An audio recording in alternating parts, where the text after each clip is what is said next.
You ever scroll past a TikTok that looks completely normal at first? Just a dad and his daughter doing dances in a park, but still, something about it makes your stomach tighten a little. Like you can't point to one specific thing. Nothing outright illegal, nothing you could screenshot and instantly prove. The way he looks at her is just a little too long. The way the comments are split between, this is so wholesome and why does this feel wrong? And then you keep watching. Because now you're trying to figure out if you're the weird one for thinking that, or if everyone else is ignoring something that's right in front of them. At first it just feels awkward. Maybe they're just a very close family. Maybe the internet is overreacting.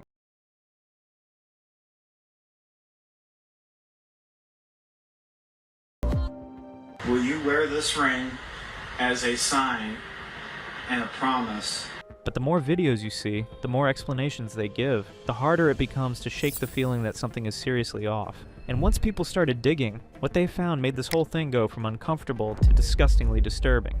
Usually with these types of stories, the start is rather wholesome. But not with this one, because the red flags were visible from day one. Patrick Getchell and his 20-year-old daughter, Sarah, launched their TikTok account, Dad and Daughter Dream Team, back in May 2023.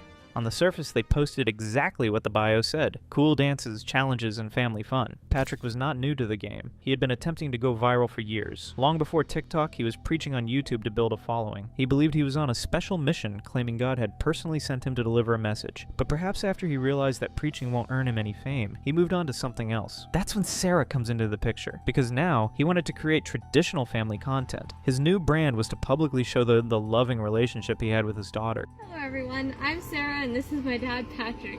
We love to dance together. And lip sync. A seemingly normal TikTok account featuring the loving dad and daughter duo who were posting fun videos together, all of which seemed quite normal, or so it seemed. Their early content stuck to safe trends, like park challenges and lip syncs similar to what most people post on TikTok. And some of the commenters were even praising and envying the bond. Like this, and I want to thank you all so much for the love, and I love y'all guys too.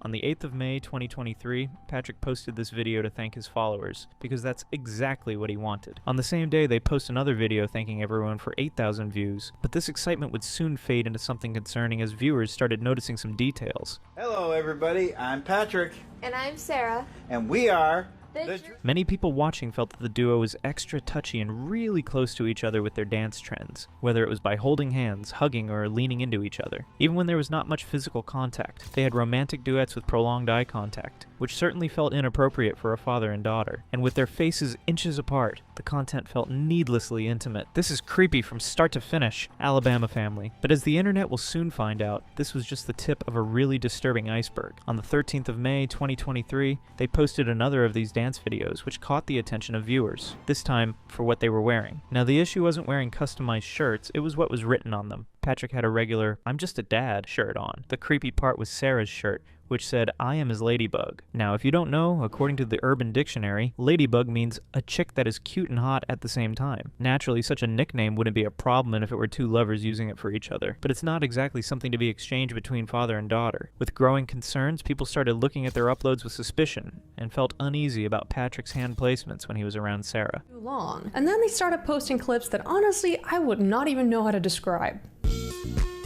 With growing concerns, people started looking at their uploads with suspicion and felt uneasy about Patrick's hand placements when he was around Sarah. And as these concerns got worse, viewers began wondering where the mother was in all of this. So in order to shut the criticism down, on May 13th, 2023, Sarah posted a video along with her mother, Teresa. Here she is. This is my mother. Her and my dad have been married for 22 years. While this reveal could have been fairly normal, Sarah's tone when she insisted that everything was normal once again raised eyebrows. It made many people question why she felt the need to explain things, if there was really nothing wrong going on. Teresa mentioned that she wasn't fond of being on camera and was there to support her husband and daughter behind the lens. However, this wouldn't be the last time she appeared in one of their videos. But ironically, things only seemed more suspicious each time she came on. We got something going on. I felt so alive. Viewers noticed that Patrick rarely touched Teresa and showed no physical affection toward her, which was the complete opposite of how he behaved around his daughter. Not only this, but he also used to write really long appreciation posts for Sarah. Additionally, whenever Teresa appeared with both of them, the energy in the room felt different. The way they treated Teresa seemed really off. They brushed her off or just laughed. If you don't keep saying you're ugly, then I'm gonna kiss you.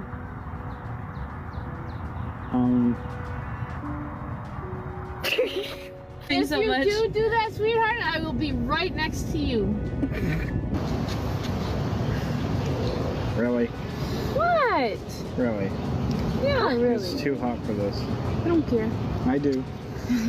It was as if she were third-wheeling Patrick and Sarah. They just wanted her to go away so that they could be together. Unsurprisingly, people were quick to call them out for their weird behavior. He handles her like she's his mother. Bro's got so much more energy with his daughter to do it. Bro is also barely touching the mother's side where he's gripping the daughter. And as these allegations grew stronger, Teresa decided to post a long rant targeting everyone, calling out Patrick and Sarah. However, the internet did not approve of it, clearly reading something. Well-written script, Patrick. There were a lot of people who thought their video was rehearsed, as if she were reading from a script that was given to her by someone else. Others believed that she was intellectually disabled and may not fully understand the situation. She's got some form of mental illness, but I've seen people who live there / know the mom say that the mom enables it / knows and just doesn't care. She's a little slow, I think, no offense. The mother looks like she is mentally impaired. And as all of these pieces began to come together, the internet landed on a theory that was somehow even more disgusting. I post all the videos. I read every comment that you guys post. No, I don't. Even though throughout this period, Sarah herself posted in a number of videos rejecting all the allegations. Fine. This is my father. We're doing dance trends and other trends on TikTok. There's absolutely nothing going on here.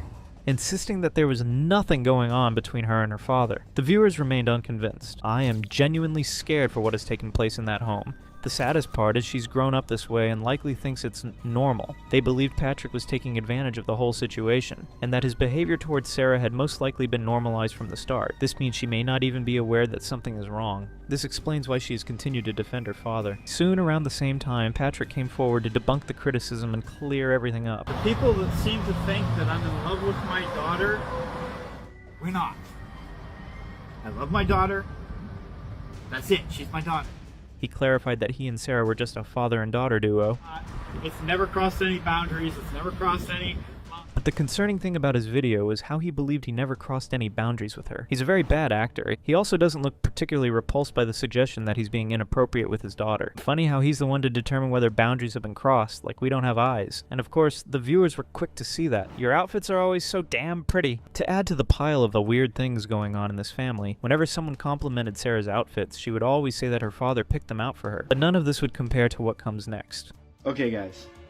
We got something special for you, so please don't go anywhere. Stop scrolling. Because on June 14th, 2023, Patrick posted a video that immediately went viral, but for all the wrong reasons. He wanted to give Sarah a purity ring.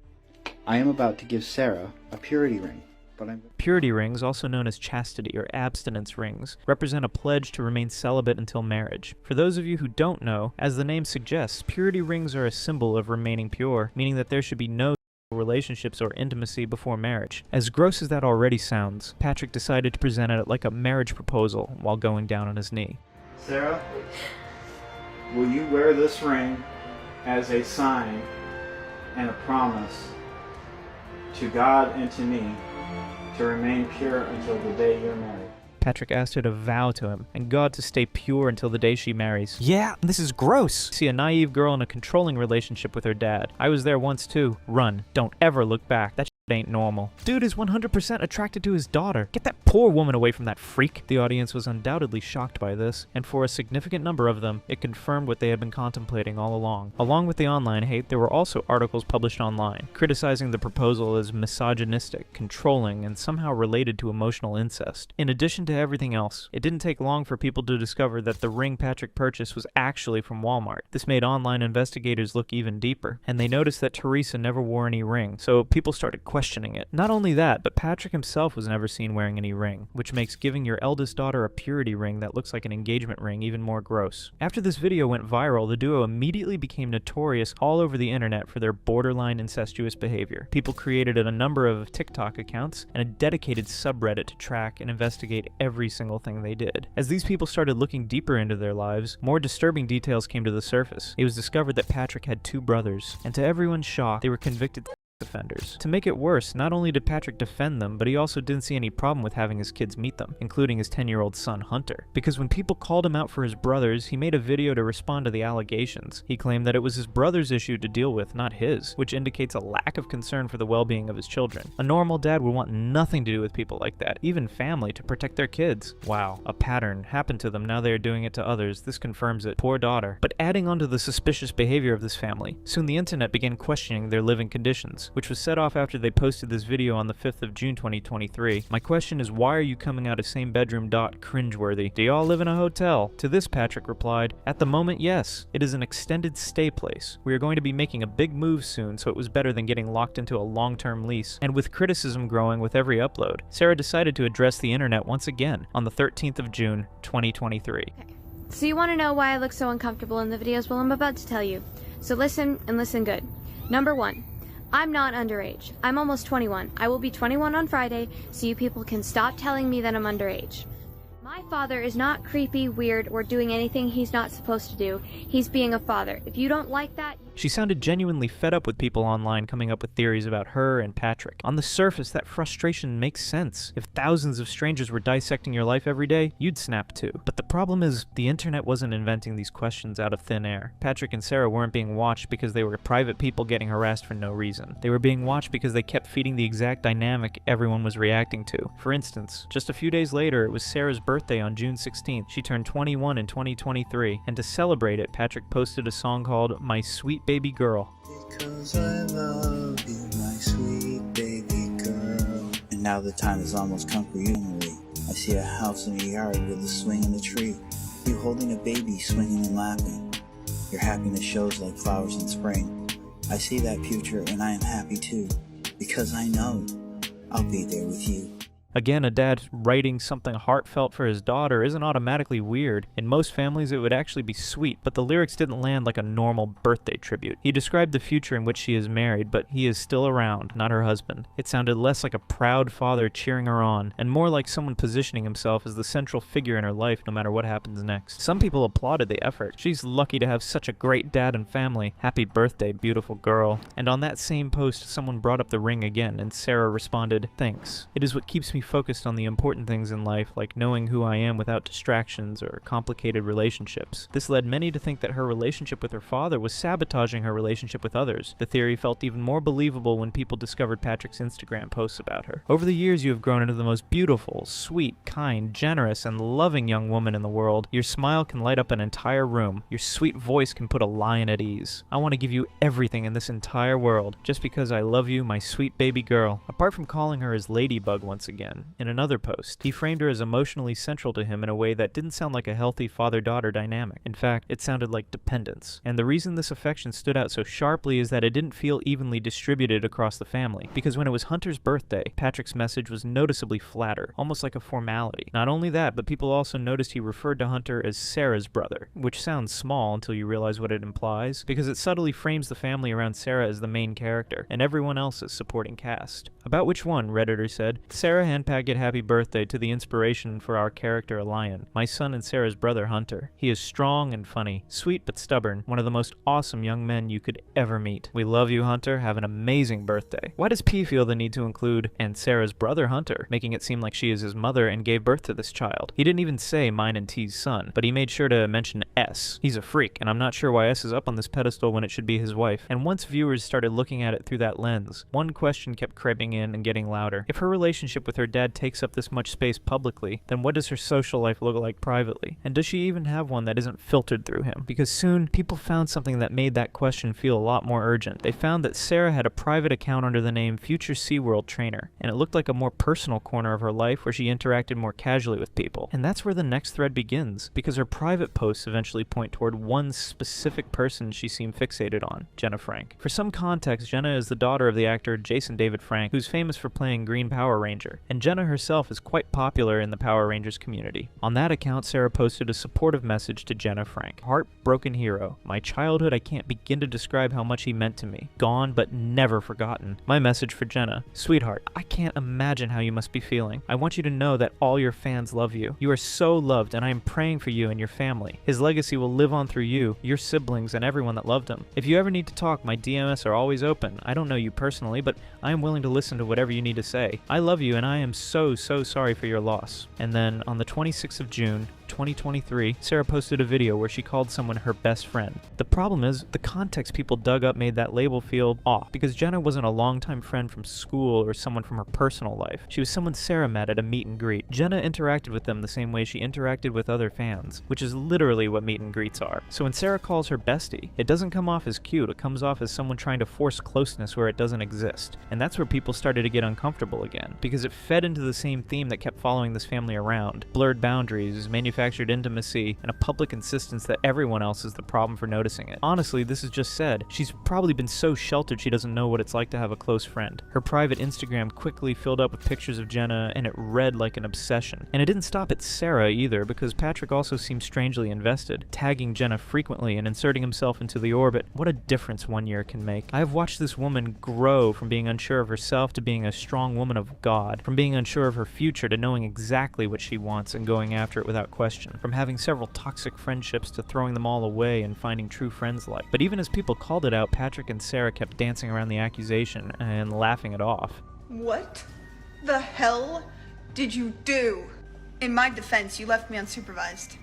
You're a grown-ass adult! They keep making videos about the haters and trolls. But what people didn't realize at the time was that all of this, the language, the intensity, the fantasy undertones, was about to materialize into something far more concrete. Because while viewers were still debating whether the Jenna situation was just awkward fandom or something deeper, Patrick and Sarah quietly announced something else. On the 14th of December 2023, they uploaded a teaser for an upcoming book. At first glance, it looked harmless, something wholesome they co-authored together. Some viewers were genuinely excited. This is totally my style of a book and will be purchasing y'all so talented and will go far. Their description framed it as an epic story. Dragons, royalty, destiny, the kind of thing you'd expect from a young aspiring author and her supportive father. But here's where things started to feel different. When it officially released on April 18th, 2024, under the title Firebound Harmony, Princess and Dragon Unite, and people actually looked into the themes of the book, the parallels became impossible to ignore. It centered around a deeply intense bond between a princess and a dragon, in which blurred emotional and relational lines in ways that felt eerily familiar, said Thaddeus, hugging her as she entered the dining hall. She really did love her father, thought about how she was going to make time to see Aurelia, and she had come up with a plan. Yes, actually, I was planning on spending the day gathering mushrooms and herbs in the forest, she said. I'm hoping to find more Dramura mushrooms for the healers to make their numbing salve with. Jalen knew it was because he was her father, and fathers always tried to protect their daughters. Jalen couldn't help but tease her father, bathing the walls in warm golden light, catching the warm and golden light. Her father had always listened to her stories with interest. She knew he was a curious boy himself once. Her father had always joked that she was as curious as a newborn seeing everything for the first time. Her father was teasing her and joking around. They were very close. However, following the release of their book in May 2024, they vanished from the internet for about a year. They didn't come back to TikTok until February 2nd, 2025.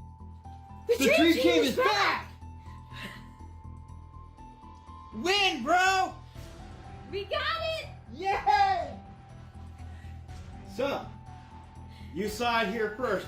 The Dream Team is back. But with them, all the accusations around their behavior returned as well. So we get a lot of questions on our comments on our last video. And just a week later, they found themselves in the position of needing to release yet another video to justify their actions. Once again, they insisted that nothing about their behavior was inappropriate. They described themselves as simply a very close-knit family and framed everything as completely normal for them. This is the way our family operates. Now, a lot of people have said, I don't see you touch your wife like that much, or your son. Well, that's because they're not on camera all the time. We are. Yeah. I assure you that during the course of the day, I hug Hunter several times, my wife quite a lot. Literally, when him and Hunter are playing games, Hunter will literally just randomly get up and hug him. Yeah. And he'll do the same. Yeah,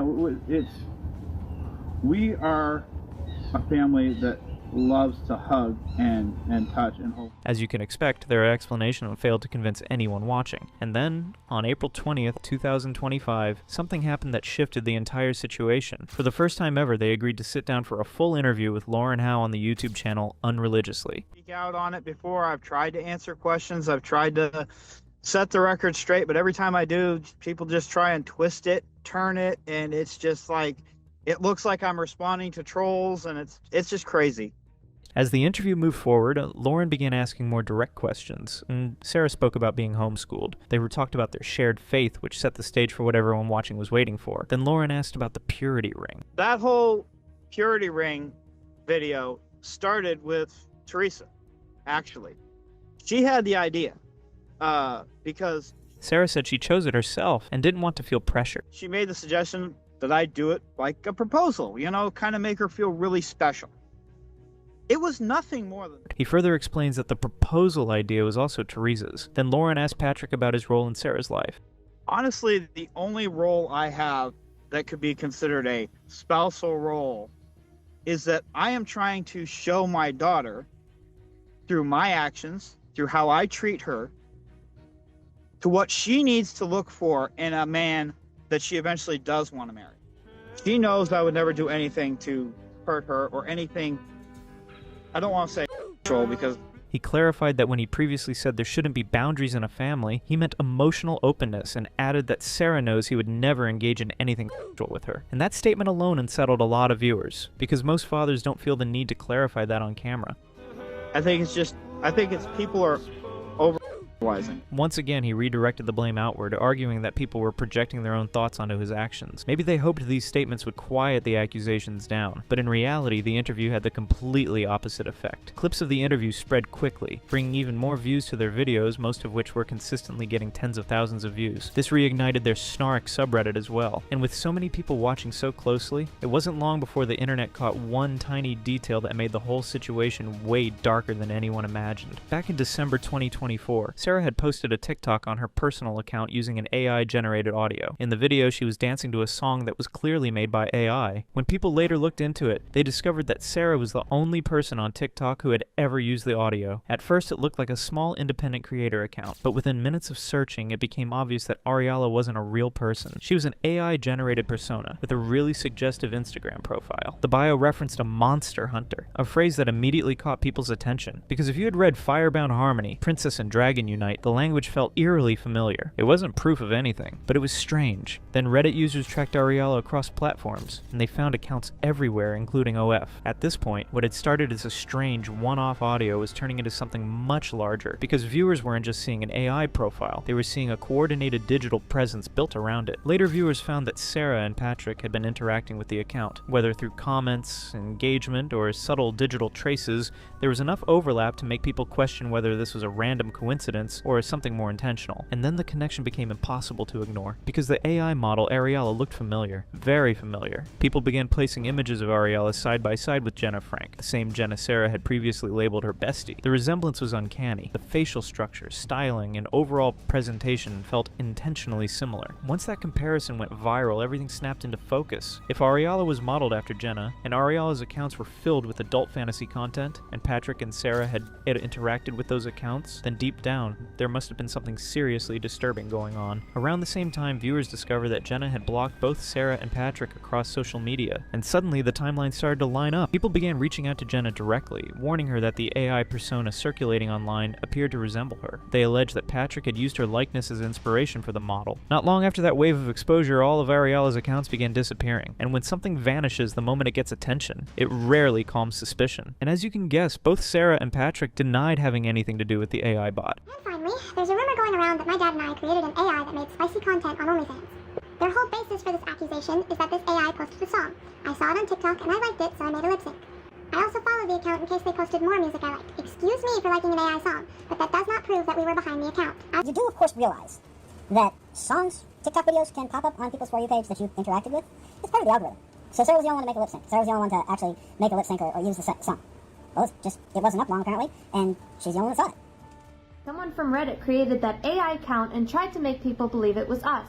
They can't stand to be wrong, so they gotta create more. So someone from Reddit created the AI account to force their entire family to follow it and force Sarah to do lip syncs to its music. Does she realize how ridiculous it sounds that someone from Reddit would catfish her entire family with an explicit Al model, where Sarah just so happened to be the only one ever to find this account and use the music in one of her videos? This is so insane to even suggest. And somehow the worst of this story was yet to come, because while every Ariella Bremen account had been deleted across social media platforms, one profile remained untouched, a Literotica account. For context, Literotica is a website where users publish adult fictional stories under pseudonyms. The account had published a story titled Dad and Me. Hello, my name is Ariella. I have been wanting to tell my story for a long time, but it isn't something I can really talk about with a lot of people. Even living in Rhode Island, where incest is legal, it is still frowned upon and considered wrong. As sickening as it already was, the account also had creepy audio recordings of a man. I walk into the door of my bedroom and stop dead.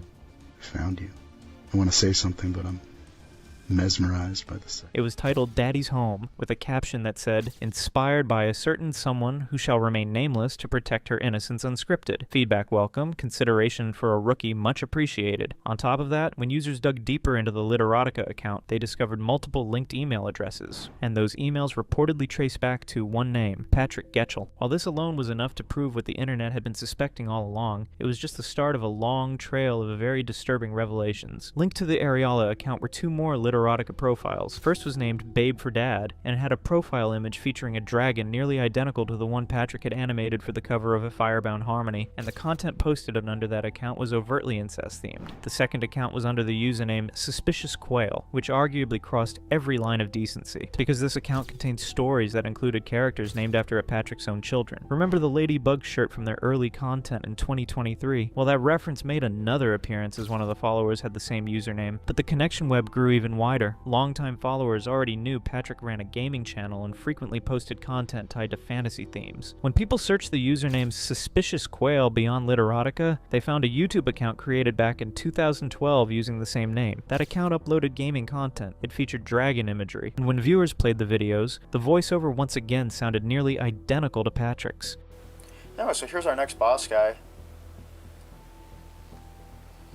Yay, gargoyles. And if it wasn't already concerning enough, some viewers even found that Ariella's Venmo account had the same zip code as the motel the family was allegedly staying in. All of these events led to Patrick coming out and confronting the allegations. He made a new TikTok account under the name Patrick Unscripted. He posted a video to address the controversy. You guys are sick, perverted freaks. I have never even thought about writing a story like that. And you know what I'm talking about. Everybody's heard the rumors. And even with all of this, Patrick continued to deny every allegation. Not only this, but he also once again accused the viewers that one of them had created the AI account to frame him. Later, in another video, he also talked about how he had never lied about the situation. I've told the truth throughout this entire video. I have not lied once. I don't do that. I don't need to. Because if it was me, I would have owned up to it a long time ago. Soon Sarah came on her personal account as well and told everyone that the Dad-Daughter Dream Team TikTok account is no more, and then went on to reassert that all the rumors are false. Sorry to say, but the Dream Team is gone. We just couldn't post content together anymore knowing how people saw it, especially with the latest bull they're trying to spread. All the rumors are false. Following these videos, Patrick and Sarah announced that they would sit down for another interview, this time with TikToker Hanik Mari, claiming they were ready to address every rumor head-on. But little did anyone know, this interview would reveal far more than Patrick and Sarah ever intended. The interview was broadcast live on TikTok, and Patrick and Sarah repeatedly denied everything. There's a connection here that a lot of people don't understand. I think it stems a lot from the fact that we are so close to being almost identical. We're almost like twins. We finish each other's sentences sometimes. So it's natural for us. And I can... He continued to give the same explanations that he had been giving for over 2 years. Now, in my opinion, there are too many similarities. And I don't know if you... So it's hard, I think, for people to look at all of that and question, is someone said. At the very end of the interview, she finally got Patrick to admit that he did make the Ariella Bremen AI account for her. I will tell you, I am 100% did not create Literotica. I believe you. No way. I would never go that far. She loves it. She is. She actually loves being being seen on camera, but she just gets nervous, and I want to help her with that. It's a nerve thing because it comes like I had the same problem when I was younger. Like, you feel like it has to be perfect, so you get like nervous if you don't. You get nervous, so it's like it doesn't come out. Even though he admitted it, he still said he had nothing to do with the Literotica profile or the story that was placed on it. Viewers found it difficult to accept his statements at face value after he deceived the internet for such a long time and avoided every chance to be truthful. A few days later, Hannah released screenshots of text messages from Patrick where he admitted that he had in fact written the story. Of course it does. So yes, I wrote that story. That is the only story like that I've ever written. It was complete fiction, and it was hard for me to even write it, but I was being stupid trying to get traction for the whole Al account, and terrifying as it is, most of the top read stories on Literotica are from that category. At one point, he suggested that if Hannah wanted the full truth, he could write a biography explaining everything, as if the unfolding scandal were simply material for another monetizable project. That is it, that is the full truth. But in order to truly understand how I could possibly justify trying to make money off that, then my life and the events leading up to it are even more important. So do with this info what you will. Then Patrick shifted into religious language, positioning himself as a man of faith who had made mistakes, but was spiritually grounded. If we work together and with his guidance, I am sure we can find a way to close the door on this in a way that will show the truth without completely destroying me or my family. But to expose this hypocritical creep even further, Hannah later appeared in an interview with another TikToker, Olivia Nicole. She talked about an older incident involving the family where a Christian pastor kicked them out during the CPS case. It just doesn't make sense. Apparently when he moved to Texas, he was living with a pastor and his wife, and when Sarah went to the hospital for the CPS case, like, I guess they kicked him out. I mean, I was told, because this person was around during this incident, that Teresa rushed Sarah to the emergency room. She was wearing a robe with no underwear on, and that prompted a CPS case. Do you know about how old she was? 12, maybe? People on the internet were outraged after everything was disclosed. Around that same time, another rumor started circulating online that Sarah might have had an OF account of her own. To be clear, those claims mostly came from Reddit threads and speculation, not from anything officially confirmed. But once that idea entered the conversation, it added another layer to an already messy narrative, and people began viewing everything through an even darker lens. Despite everything, promotional posts for the second installment of their book, Firebound Harmony, Defenders of the Flame, appeared shortly afterward. Soon, on the 30th of July 2025, Patrick shared another video wishing Hunter on his 15th birthday. He also mentioned that they will be taking a break from social media once again and shutting the channel by August 15th, 2025. As I said, we are pretty much done. This is our last ride. We'll probably be shutting down the channel by... But the break did not last. They resumed their posting in December, featuring holiday-themed content. Sarah began positioning herself around Christian messaging and personal renewal, speaking about leaving the past behind and focusing on faith-based content moving forward. She launched a new Facebook account on January 5th, 2026, where all of her posts were full of Christian and Bible affirmations. Hello everyone, I'm sure you've noticed the scripture dump and wondered why that's the only post I'm doing. Believe me, I'm wondering. She shared a video on 3rd February 2026 saying that she is trying to find a new voice. She is trying to start on a new life, leaving her past behind. Patrick publicly supported those posts, reinforcing the image of unity and resilience. But no amount of rebranding can erase patterns that people have already seen unfold in real time. The attempt to pivot toward faith, positivity, and personal renewal might reshape the aesthetic, but it doesn't undo the digital trail that brought all of this to light. The core issue is always the repeated crossing of boundaries, the admissions, the contradictions, and the behavior that made so many people deeply uncomfortable in the first place. At the center of it all is Patrick. His actions, his decisions, and his attempts to control the narrative are what pushed this situation into something far darker than a typical online controversy. Sarah may continue to defend him, and in doing so she has lied and contradicted herself in ways that are undeniably damaging, but it's also hard to ignore the possibility that she may have been shaped by this dynamic for years. That being said, it still doesn't excuse the inconsistencies. It simply complicates them, and after everything that has surfaced, a clean redemption arc feels almost impossible. The internet has already made up its mind, and for most people, this will always be remembered as the story of a family that crossed lines they never should have approached in the first place. From being one of the most loved commentary YouTubers in the lockout category, to being exposed for some of the most heinous crimes, and ultimately losing tens of thousands of followers in just a matter of days, the Leaping Lemur's story stands as one of the most disturbing plot twists ever seen on YouTube. Gilberto Cardona, better known online as the Leaping Lemur, makes commentary videos about bizarre internet personalities, commonly referred to as lolcows. While he built his audience through his blunt and unforgiving criticism of these people, it turns out he was far more similar to them than anyone expected. One of the things he frequently criticized was how some of the individuals he covered were extremely obese and constantly eating, but as it turns out, Lemur himself is even more overweight than many of the very people he mocked. According to his own admission, he weighs more than 300 pounds. Right now, I'm 250.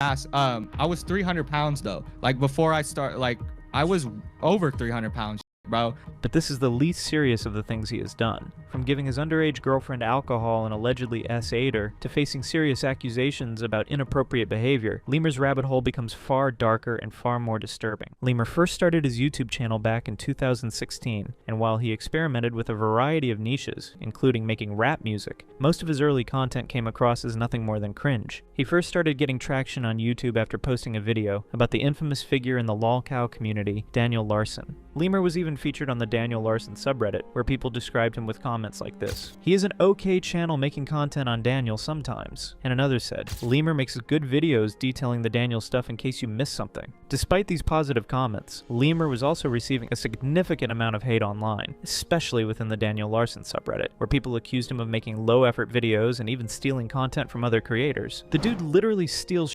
from Kiwi Farms, TikTok, and Reddit to make his boring-ass videos. Like, yeah, we get it, Daniel's a and it was not just content theft. Lemur also allegedly attempted to become Daniel Larson's manager. For context, these so-called managers are typically individuals who exploit Daniel's deep interest in becoming a successful singer by disguising themselves as representatives of record labels. However, their actions tell a very different story. They have often been linked to situations that triggered several of Daniel's public meltdowns, during which he threatened to take action against multiple federal organizations, including hospitals, police departments, and even the Federal Bureau of Investigation. These incidents eventually contributed to his arrest and the possibility of a sentence of up to 65 years in prison, according to one user on Kiwi Farms. After Daniel was banned from Cameo, Lemur allegedly tried to get his attention by claiming he could help reinstate his Cameo account in exchange for payment, which would be a highly unethical thing to do. All of this combined made the criticism against Lemur so intense that he eventually released a response video. Featured on the top page of Daniel Larson's subreddit, and not because of my quick reporting and consistent uploading. Nah, because people decided to throw some good old criticism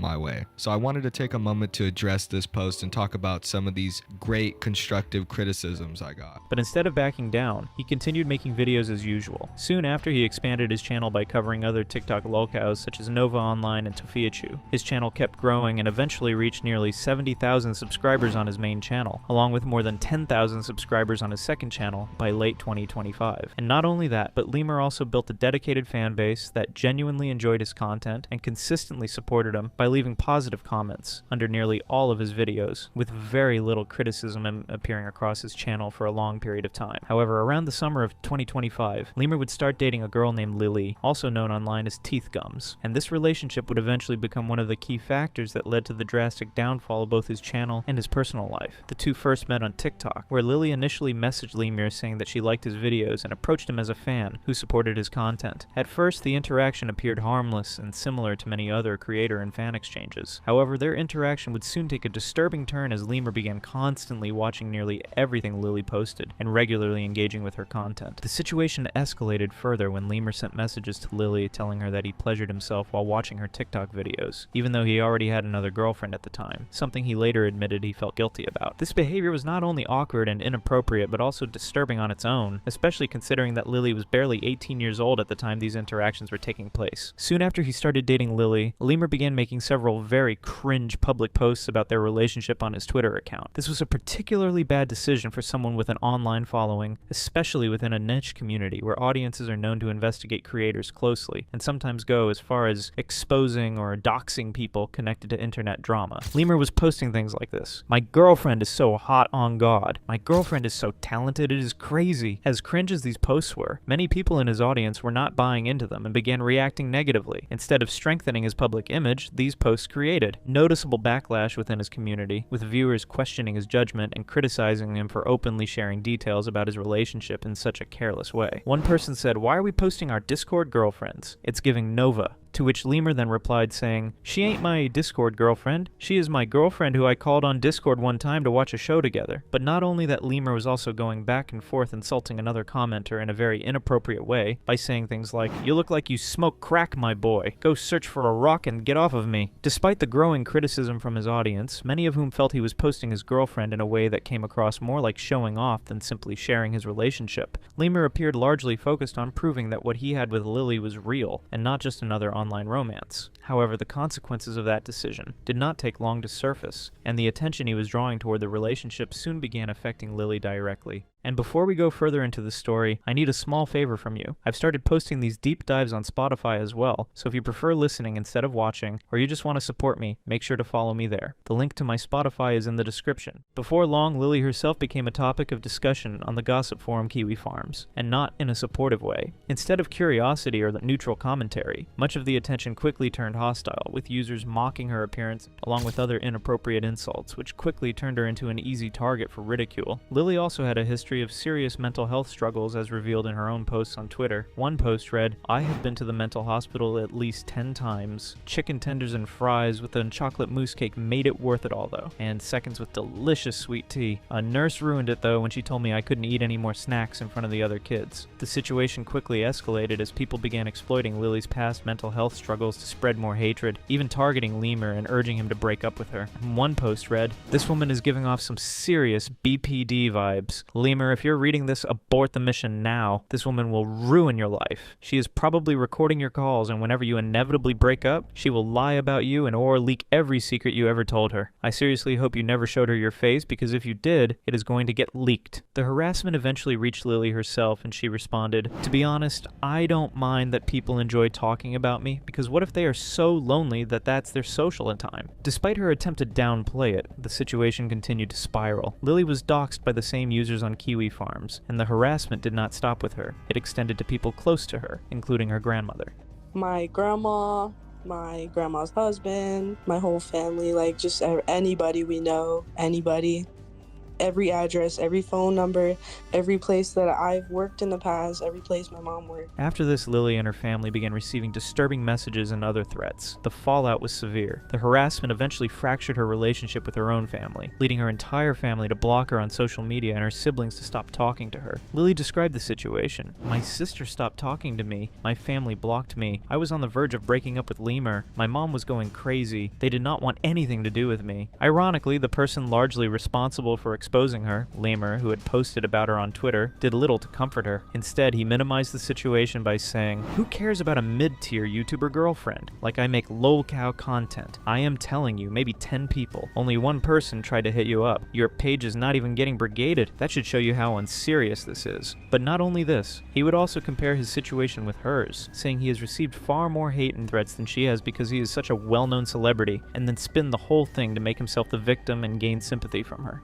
Starts to understand, but at the end of every time he tries to understand, it's like he turns it on himself and he tries to make me feel bad for him. Like, "Oh, well, there's people that wants to, nobody wants to." I'm just like, what are you talking about?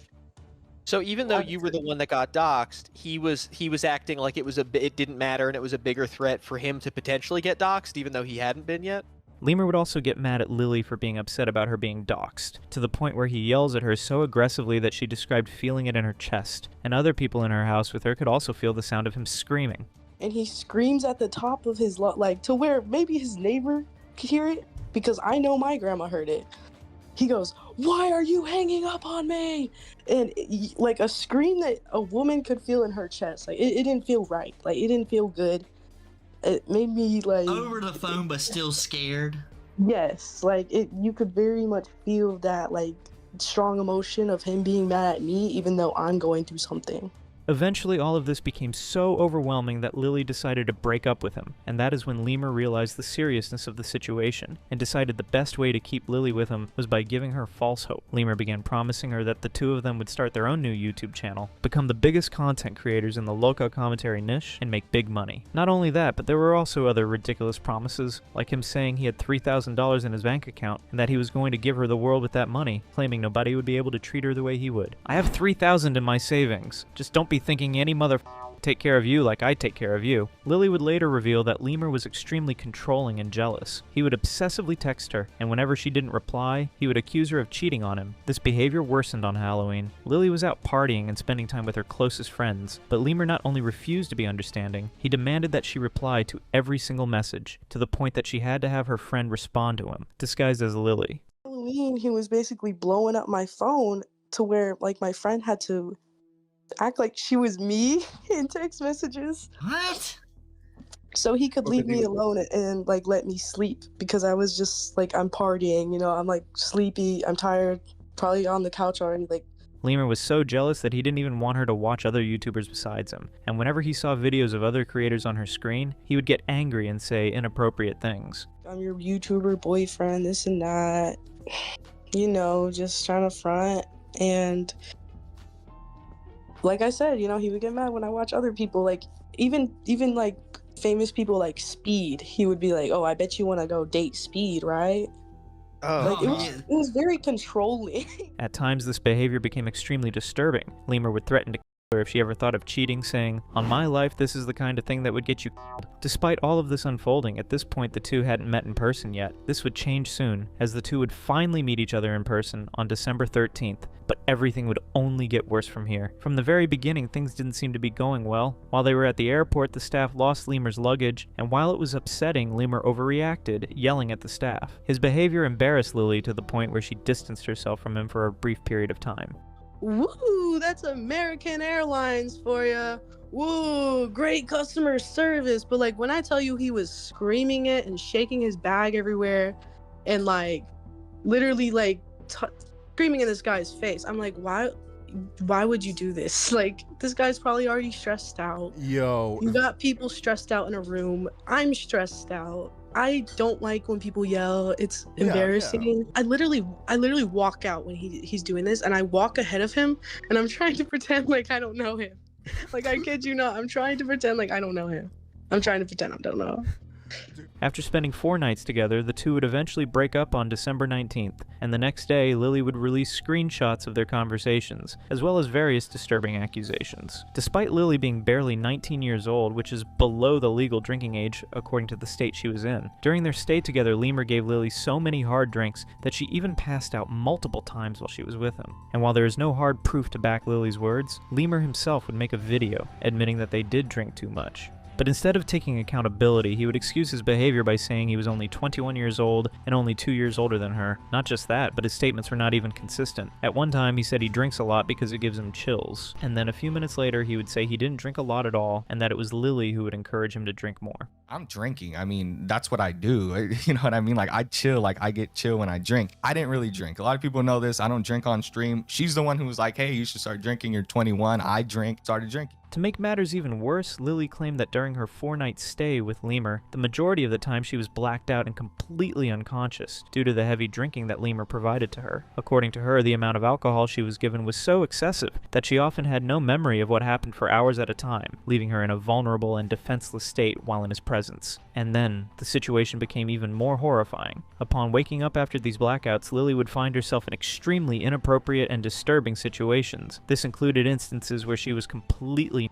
and even moments while she was in the shower where Lemur stood there watching her. These occurrences were not just uncomfortable or cringe-worthy, they were deeply disturbing and clearly implied serious abuse. I wake up and I'm okay. Mind you, I don't know why I am, but me as a person, I respect myself enough to know that I shouldn't be on the first night. You know what I mean? Like, on the first night. The situation becomes even more alarming when considering Lily's attempts to set boundaries. She would explain that after the first time such an incident happened, she explicitly told Lemur that she did not like being touched in that way and that it made her uncomfortable. Despite her repeated statements, Lemur continued to engage in the same behavior, completely ignoring her discomfort. At this point, his actions crossed the line into what can clearly be considered reckless. I was like, dude, stop. Like, stop. Like, I don't like it. Like, if you're listening to this, I know you are. I did tell you.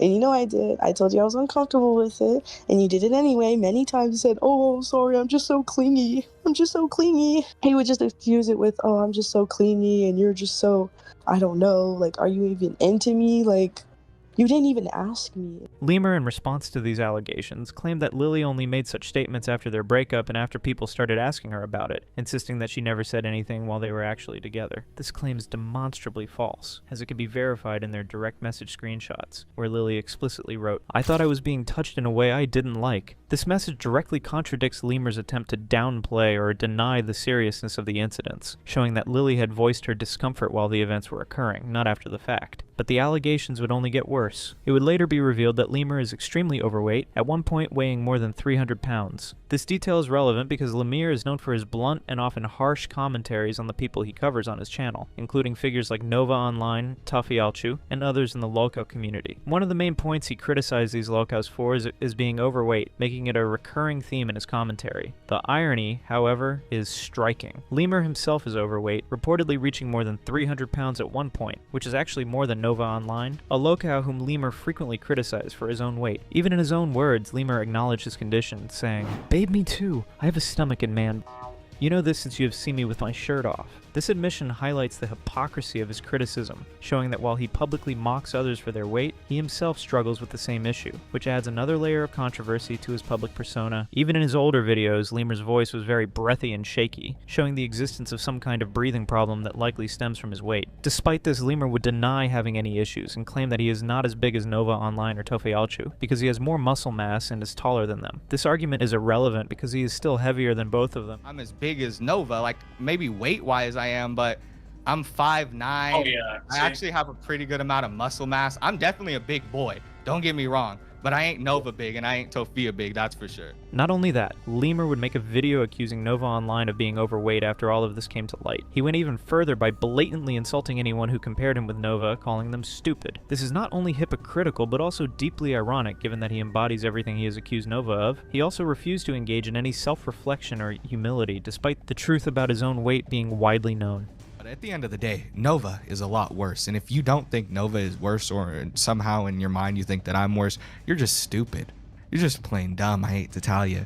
You can't use your brain. On top of this hypocrisy, Lemur is also proven to be racist. Lily revealed that he has said the N-word multiple times, and not just in casual situations, but as a deliberate verbal attack directed at another person. Lemur would then attempt to justify his repeated use of the N-word by giving contradictory explanations about his racial identity. At one point he claimed to be black, then said he was white, and later asserted that he is Hispanic. Hey, did you lie about being black? I like I said, that's gonna go back into the thing where like sometimes I just be lying. Like I had said, You just lie about stupid shit for no reason, huh?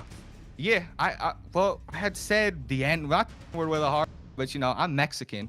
Around here in California, we say that we be saying that shit. So I had said it, and then I was like, you know, I was like, yeah, I'm black, guys. Like, I don't know, bro. Lemur was also exposed for showing an interest in incest. On one occasion, he said to her, "I got to see if you'd be watching the If I called you stepsis, what would you do in the real world?" He was also sending her characters and images that depicted these kinds of behaviors, further exposing his fascination with incest and inappropriate content. This exchange reveals not only his fascination with taboo content, but also the way he attempted to involve Lily in these conversations, crossing personal boundaries and raising serious concerns about his behavior. And when this came out, in classic Lemur fashion, he tried to downplay it, saying he was just making fun of Lily since she was being accused of being a addict. Trying to make a joke towards the fact that Lily, like people were messing around with Lily and saying she was a addict. So I was like, would you?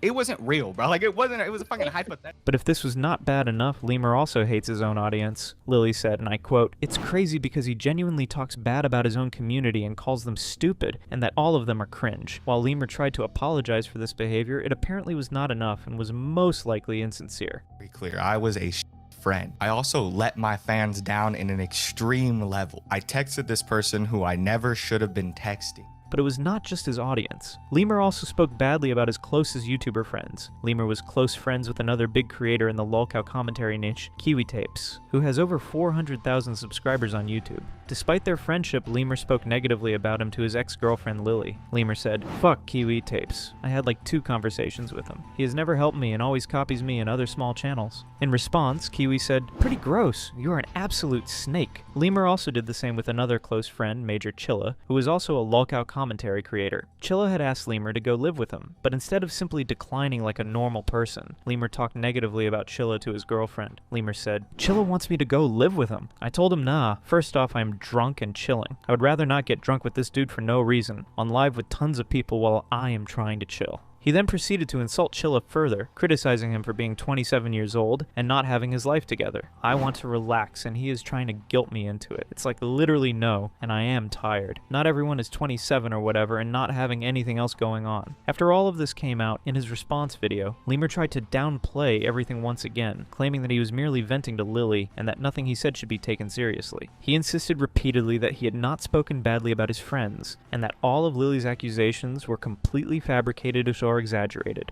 Have like conversations with people who they're with, people who they're friends with, where you don't expect them to come out. You're just shooting the I guess the basic way is you're just shooting the like, this isn't very serious stuff. If it was serious, you'd be talking to the person about it. You're venting. Ironically, in his very next apology video, Lemur completely contradicted his previous statement. In this video, he admitted that he had indeed talked badly about his friends, and that his earlier claim of merely venting was false. He acknowledged that his words and actions were more serious than he had initially suggested, directly undermining the defense he had presented in the first video. I apologize, genuinely. I do not plan to ever talk about somebody behind their back. It's one thing to vent to somebody casually. It's another thing to just straight up talk about somebody, just act like you completely dislike them or you hate them. That's basically what I did. I was and I made it seem as though I hate these people when they were my friends who helped me out a lot. This should have been the major part of my initial video, was my apology. I should have apologized to everybody thoroughly. After all of these allegations were made public, revealed primarily by Lily and in collaboration with Kiwi Farms, most notably a user named Osama bin Laden, a new thread was created dedicated exclusively to documenting Lemur's behavior. Initially, many of his audience members defended him, placing blame on Lily instead. They claimed that she was seeking clout or trying to portray herself as a victim, using statements such as, "Glad you got out of that situation. No one should have to go through any of that. Take care. I'm just gonna say girls are crazy. If you add internet clout into it, I can only imagine how bad things can get. Just look at what Cyrax's new loser girlfriend is willing to put herself through just to get a little recognition." At the same time, some of Lily's claims were inconsistent and occasionally contradicted themselves. Nevertheless, in his repeated attempts to exonerate his name, Lemur produced multiple videos defending himself and also appeared in the other people's live streams, speaking to his audience and attempting to explain his side. Ironically, these appearances only served to further confirm the truth of many of the allegations. Lemur even admitted on camera that he often lies about events or statements, specifically to protect himself from accountability and to avoid admitting wrongdoing in public. Like I said, that's gonna go back into the thing where like sometimes I just be lying. Like I had said, You just lie about stupid shit for no reason, huh? Eventually, as all the details came to light, and especially after Lemur himself admitted to much of what had been said, it became undeniably clear that he was not the victim in any of these situations. In fact, he had engaged in most, if not all, of the behaviors he had been accused of by Lily. The reaction from his audience was swift and decisive. Many people who had previously supported him now turned against him entirely, with his fan base coining a new nickname, the Creeping Lemur, replacing the previous moniker of the Leaping Lemur. His subscriber count reflected this dramatic shift in public perception. Prior to the controversy, Lemur had approximately 70,000 subscribers. Following the revelations, his count fell sharply to 46,000, meaning he lost nearly 20,000 followers. The decline did not stop there, as his subscriber numbers continued to drop on an almost daily basis. Additionally, Lemur became a full-fledged lolcow himself. Numerous lolcow commentary channels began producing videos about him, many of which amassed hundreds of thousands of views. Despite this, Lemur attempted to continue his usual content creation, producing commentary videos about other creators as he had done before. However, these efforts did not succeed. Videos that would previously reach the tens of thousands of views were now failing to even reach 10,000, highlighting a dramatic drop in engagement and influence. When these attempts at normal content creation did not work, Lemur took arguably the worst approach. He began trying to farm sympathy by guilt-tripping his own audience, attempting to make them feel responsible for the negative events in his life. In one video, he claimed that his family was kicking him out of the house, blaming the harassment they received from viewers for the problems he was experiencing. To support this claim, Lemur presented a supposed voice recording from his father. Upon closer inspection, the recording appeared to be fake. The voice did not sound authentic and seemed altered using a voice changer. Moreover, the audio repeatedly repeated Lemur's own words verbatim, giving the impression that it was Lemur himself speaking rather than his father. This further undermined any credibility in his attempt to portray himself as a victim of harassment and reinforced the perception that he was manipulating his audience for sympathy. And while he would apologize and then ask for sympathy from his audience, at the same time he would turn 180 and insult them, saying they were all wrong for making fun of these lolcows, when in reality he made a career out of blatantly insulting them while being no better than these people. A lot of you are as mentally incompetent as some of the same people who you make fun of. You'll make fun of somebody for being stupid or for making some kind of mistake, while at the same time your whole comment is filled with grammatical errors, and it makes you look like you don't even know how to fucking speak English, right?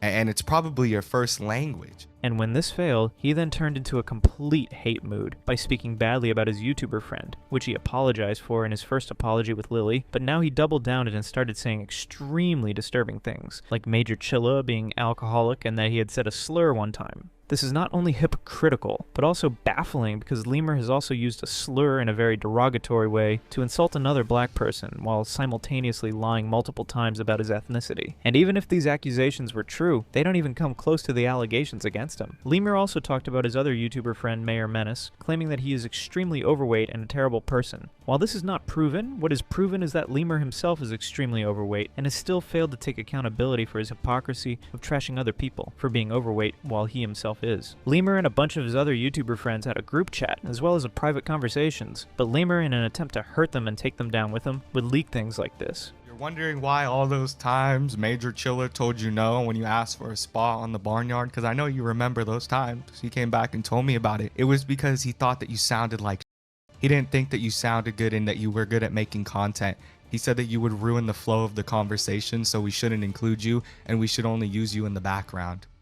That's what he told me like multiple times. But all of this didn't help him get back to where he was. Eventually, a creator who was once seen as the pinnacle of a certain community and loved by many has now failed so miserably that his comeback would only fuel his downfall even further. The Leaping Lemur remains a rare example of what not to do as a creator. Family was kicking him out of the house, blaming the harassment they received from viewers for the problems he was experiencing. To support this claim, Lemur presented a supposed voice recording from his father. Upon closer inspection, the recording appeared to be fake. The voice did not sound authentic and seemed altered using a voice changer. Moreover, the audio repeated Lemur's own words verbatim, giving the impression that it was Lemur himself speaking, rather than his father. This further undermined any credibility in his attempt to portray himself as a victim of harassment and reinforced the perception that he was manipulating his audience for sympathy. And while he would apologize and then ask for sympathy from his audience, at the same time he would turn 180 and insult them, saying they were all wrong for making fun of these lolcows, when in reality he made a career out of blatantly insulting them while being no better than these people. And when this failed, he then turned into a complete hate mood by speaking badly about his YouTuber friend, which he apologized for in his first apology with Lily, but now he doubled down and started saying extremely disturbing things like Major Chilla being alcoholic and that he had said a slur one time. This is not only hypocritical but also baffling because Lemur has also used a slur in a very derogatory way to insult another black person while simultaneously lying multiple times about his ethnicity. And even if these accusations were true, they don't even come close to the allegations against him. Lemur also talked about his other YouTuber friend Mayor Menace, claiming that he is extremely overweight and a terrible person. While this is not proven, what is proven is that Lemur himself is extremely overweight and has still failed to take accountability for his hypocrisy of trashing other people for being overweight while he himself is. It's gonna be the best experience. You will never want to get rid of me. Trust me. I got the tongue for it, trust me. You're so mean. Yeah, you're not gonna go with them, huh? Tell them. Yeah, you tell him. What happens when you mix disability, an extreme delusional ego, and social media fame? Meet Candy Rooks, a 43-year-old TikToker who's been exposed for some of the most disturbing behavior you can imagine. One of the recurring themes on Candy's TikTok is her stated preference for white women. On its own, that wouldn't be unusual, but Candy took things much further, repeatedly making negative comments about other races, particularly African Americans and Hispanics. At one point, she even said she was embarrassed by her own skin color and openly expressed a desire to change it, and it didn't stop there. Candy also made blunt insults toward Hispanic people, reinforcing a pattern of openly hostile behavior online. She's also posted statements attacking men as a whole, writing, "I do not date men at all," but even that isn't the most serious accusation against her. Candy was later caught sending extremely inappropriate messages to someone she knew was 16 years old. After this surfaced, she began baiting viewers in an attempt to stop people from discussing the situation or confronting her about it. And if I get evicted behind this, All this is going down because y'all won't stop me.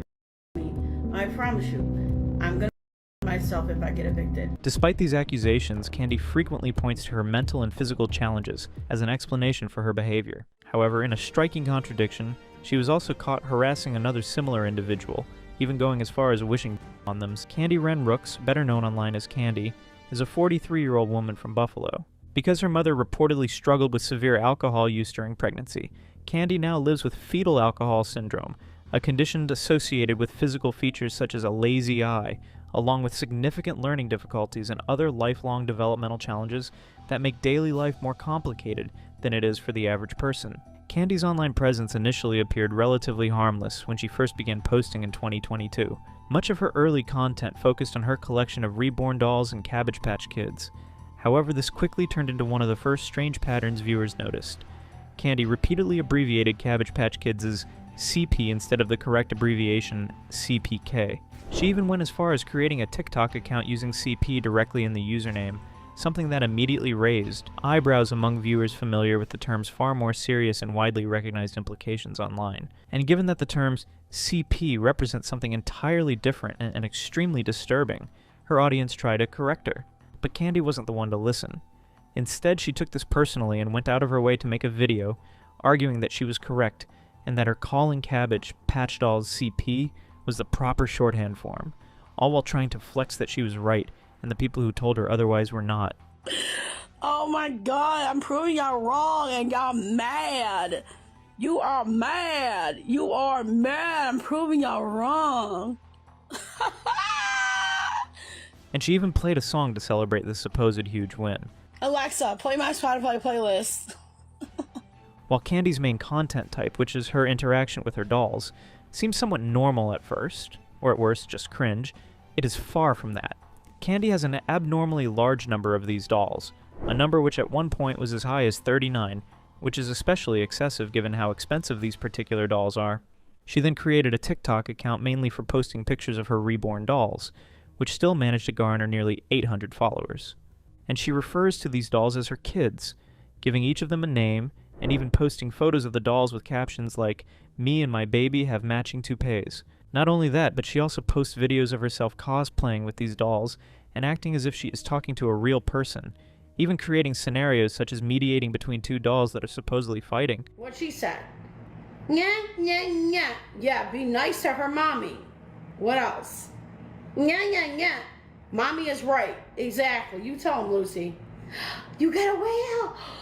You got a whale. You got a dolphin. Yeah, yeah, yeah. Yeah. She said, yeah, yeah, yeah.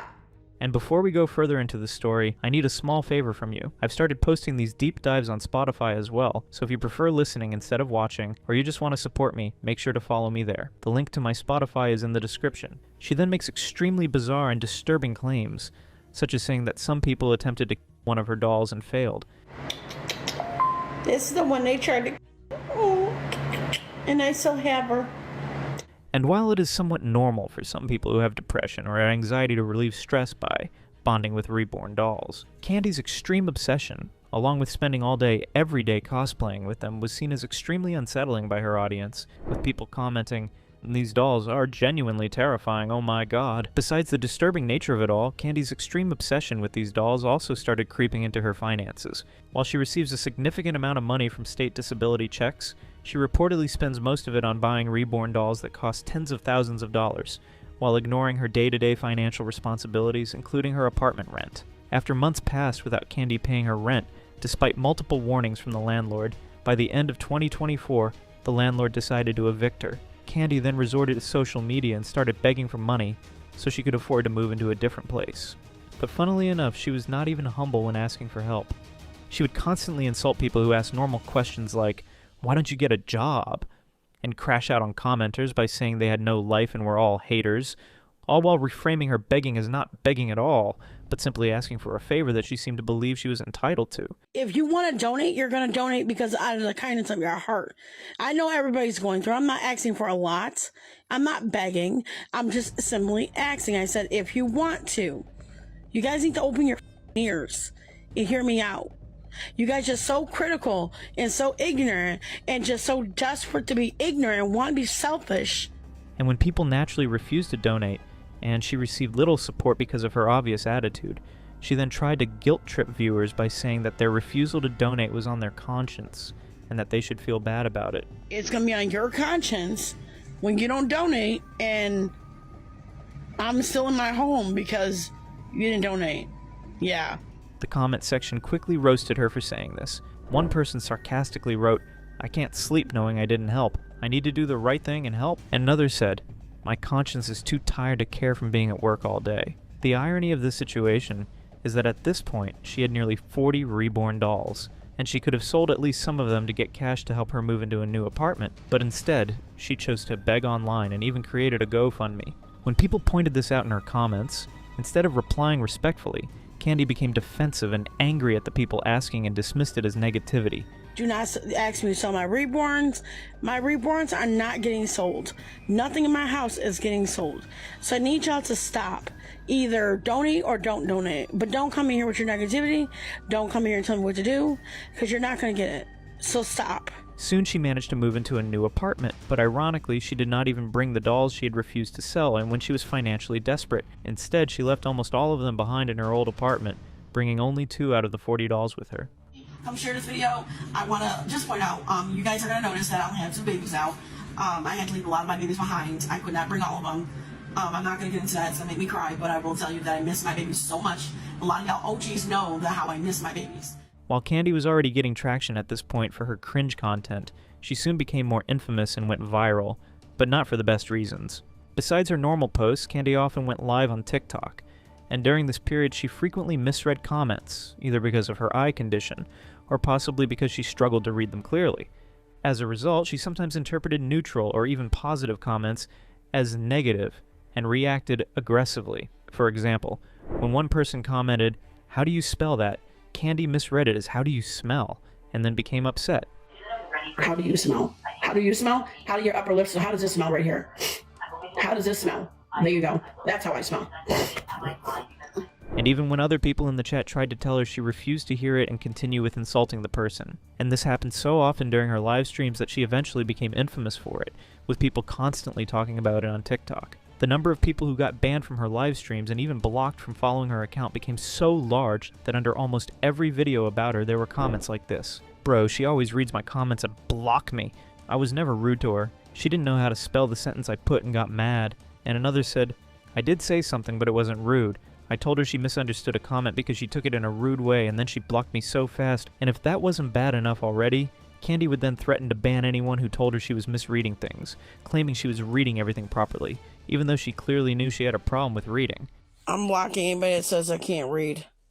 Funnily enough, she even said in one of her live streams that she was not the one misreading comments, but rather her chat was wrong, and that many of them should go back to school. I know how to read very well. A lot of y'all need to go back to school and learn how to read. This delusion was not a one-time occurrence, but something repeated throughout her TikTok presence, where she even went as far as bragging about being extremely smart and higher functioning than most people with degrees and diplomas. Oh yeah, oh no, I know I'm smart. So I know I'm very smart and very high functioning. I got more common sense than a lot of people that graduated with diplomas. Let's put it out there.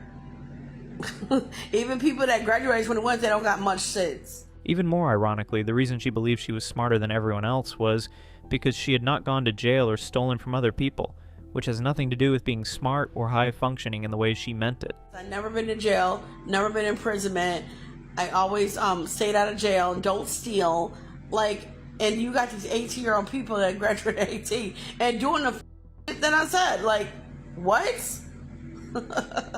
Even though Candy is clearly mentally challenged, these delusions, along with putting herself above everyone else and bragging about things like this, made people dislike her much more and stop feeling sorry for her. People were commenting things like, "I try to give her some grace because she is clearly disabled, but she pisses me off so bad, my god." And another said, "Bro, she's so cocky and rude." Each time somebody compliments her response is, "I know." Although she gained significant infamy because of her meltdown on live streams and the cringe nature of her reborn doll videos, Candy's real viral moment came after posting a video where she explained her preferences, stating she only wants to date white females and no one else. I don't want no African American. I don't want no Mexican. I want a Caucasian woman only. And yes, I am going to be very picky about what I want because I deserve it. I'm gorgeous, I'm attractive, and I can bring a lot to the table. But if you're not my type of person, you don't need to worry about what I like and what I'm looking for. She also laid out an extensive list of requirements for anyone to even be considered for dating her, including having their own car, their own apartment, and several other criteria, while offering almost nothing in return except living off the person's money, staying home all day, and streaming on TikTok Live. And she'll be single, and she'll have a part-time job in her own apartment, and knowing how to live on her own by herself.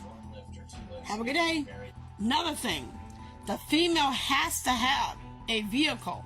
Although these qualifications were far more than what she could realistically offer, it would have been somewhat understandable if she hadn't insulted anyone who didn't meet them. Instead, she called people ugly, and even hurt the feelings of anyone who approached her without meeting her demands. But if you're ready for a real woman that would treat you right, come on over. But I'm not ready for games, I'm not ready for playing toys. It gets worse, she also attacks people for their preferences. In one TikTok description, Candy wrote, "I do not date men at all. They are not good people no matter what culture they are in." She continued, Candy also displayed extreme delusions about herself in these ridiculous dating requirements, constantly claiming to be drop-dead gorgeous, giving herself a perfect 10 in appearance, and repeatedly describing herself and pretty. She even claimed that her lips were very soft, which viewers in her chat found amusing. My lips are very, very, very, very, very soft. Why is that a laugh out loud? Unsurprisingly, the comment sections reacted negatively, with people writing things like, "Very soft, but yet they are peeling and the lipstick is stuck between the cracks." Instead of taking these comments gracefully or even ignoring them, she would lash out and label everything as hate comments. While everyone is entitled to their own preferences, Candy's preference for dating white females soon escalated into blunt hostility toward other racial groups, mostly African American and Mexican people, eventually turning into overt racism. It all began when Candy posted a video where she unpromptedly stated that she doesn't support Black History Month in a way that came across as extremely rude. While it is her choice not to support these kinds of events, there was no reason to post it on TikTok, and she made it worse by delivering the message in a tone that was clearly negative. But this is not even the worst part. During another live stream, when someone asked if she would support a White History Month if one existed, she did not hesitate to answer yes. What do you think about Black History Month? I don't do it. You don't do, oh.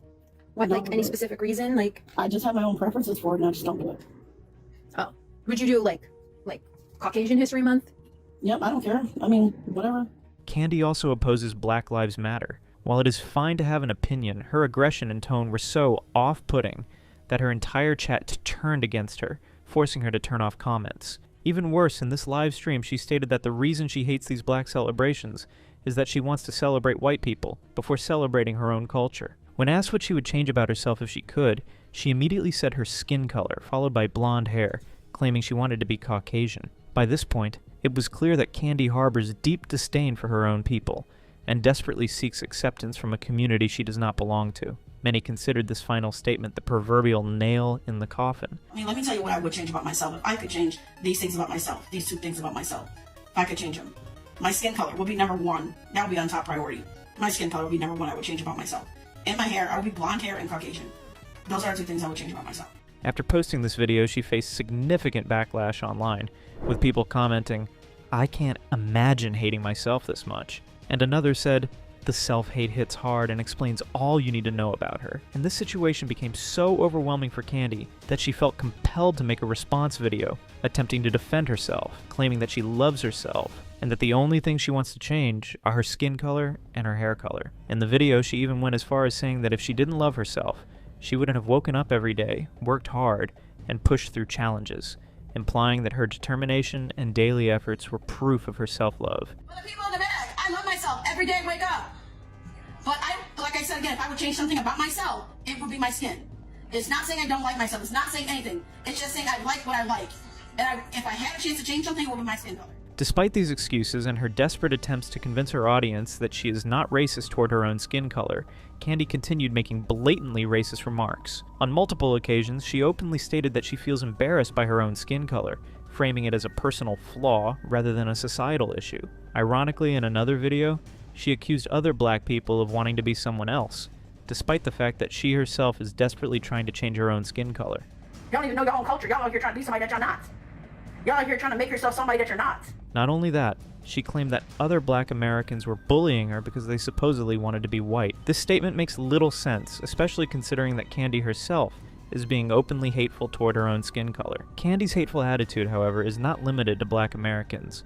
She also openly expresses animosity toward Hispanic people. In one of her live streams, when asked a question about dating, she said she doesn't date Mexicans because she is a lesbian, a statement that makes no logical sense, as her orientation has nothing to do with ethnicity. Additionally, Kandi runs dating live streams where she invites multiple participants. During these streams, she has announced that anyone who is Hispanic should not even be on her chat, let alone participating in the live stream. Despite receiving backlash from viewers pointing out her racist remarks, Kandi did not reconsider her behavior. Instead, she doubled down, making even harsher statements by claiming she doesn't want to interact with Mexicans on her live streams, and that they should not dare to contact her under any circumstances. We're having a dating thing. If you're Mexican, please don't bring there. Don't think that you're gonna get none because you're not. What makes this even more disturbing is that Kandi genuinely believes her actions are entirely positive and uplifting. She frames her insults as guidance or helpful criticism, suggesting that if people take offense, it is only because they are too soft to appreciate her supposed wisdom. In reality, her positivity is consistently tied to insulting people based on their skin color or ethnicity, which is deeply troubling. Although everything discussed so far demonstrates that Kandi is extremely deranged and displays ongoing racist behavior, the next accusations would solidify her reputation on social media as a predator, marking a turning point in her online notoriety. Around the end of 2025, a disturbing interaction between Kandi and a 16-year-old girl was leaked through one of Kandi's live clip repost accounts. What else would you do when you see me? When you see me in real life, what would you do? Tell me, what else would you do? While the full context of the situation remains unclear, including the circumstances and the intention of the 16-year-old, it appears from the voice memos that the girl is playing along with Kandi's pace, responding to her questions. It was also evident that Kandi knew exactly how old the girl was. Instead of stopping or refusing to engage in the clearly inappropriate conversation, she escalated it, taking the dialogue to a new level. She promised the girl how she could satisfy her if they were to meet and urged her to come to Buffalo to see her. Despite this clear evidence, Kandi initially denied the allegations, labeling the interaction as fake and claiming she never spoke to the person. However, in a shocking turn of events, a leaked voice call between her and her TikTok live moderator revealed that Kandi admitted to all the accusations. She attempted to defend herself by insisting she had not done anything physically to the girl, claiming she had only thought about it. After the leaks between herself and the 16-year-old girl were confirmed as factual, Kandi attempted to portray herself as the victim, claiming that the girl had initiated the conversation. This is a ridiculous defense given the severity of the accusations, as nobody forced Kandi to engage in the conversation in the way she did. Once she discovered the girl's age, she could have immediately stopped responding or ignored her entirely, but she chose to continue. In another video, Kandi added that she was supposedly not interested in dating the girl after learning her age, claiming that she only dates women who are 21 and older. This explanation does little to justify her earlier behavior, as the inappropriate interactions had already occurred. I'm attracted to 21 years old, and between 21, my age ranges are between 21 and 21 and 49. And this also directly contradicts with how and what she was saying in the leaked messages. Kandi was very desperate to date this girl, and even worse, to sleep with her, which is very clear for anyone who has listened to their messages. Kandi then claimed that the 16-year-old girl was not real, and that she was AI generated, insisting that this was the reason she played along and not because she was genuinely interested. This explanation is clearly false and contradicts her previous statements, further highlighting her responsibility in the situation and her desperation to clear her name. When these lies failed to convince people, Kandi began lashing out at anyone who questioned her about the incident. She blocked critics and dismissed their concerns, claiming that the past is the past, and that she would not be held accountable for something that happened previously. The past is the past. That's just like you robbed my old house. I don't live there no more. Move the on. That's the same thing with that little girl situation. Let that go. Move that off of my. Do not bring that negativity to my page, or otherwise you will be blocked. But this strategy did not help her either, as people continued bringing up the situation. In one of her live streams, her chat directly confronted her about the interaction, with messages like, "What were your intentions with that 16-year-old?" Kandi's response to the question of why she is at fault in this situation was to insist that she is no longer talking to the 16-year-old, completely ignoring the core issue of why she engaged with her in the first place. I don't even talk to no more. I don't know what y'all want me to, how y'all want me to explain to you. I'm not trying to get out of anything. I don't want to talk about it. Y'all want to talk about it? I don't want to talk about it. It's over. It's done. I don't talk to her anymore, so that's irrelevant. So I don't want to hear nothing about it. When her chat continued to bring up the allegations, Candy became increasingly angry, claiming that anyone mentioning the situation was spreading negativity in her life. She began banning users and after only a few minutes, abruptly ended the stream to dodge any further questions about the accusations. As if that was not alarming enough, her behavior escalated. She began baiting, claiming that if people continued discussing the allegations, and she got evicted because of it, she would unalive herself and leave behind a list of names of those who were talking about the situation. And if I get evicted behind this, all this is going down because y'all won't stop me. I promise you, I'm gonna myself if I get evicted. One of her live stream moderators, known as Pug, publicly defended Candy, citing her disability and claiming she does not grasp that talking to is wrong. Pug said, "Why doesn't anybody understand she is slow? Like she literally talks to herself, as you can see. You record while she is doing it. She is not like you and I, clearly.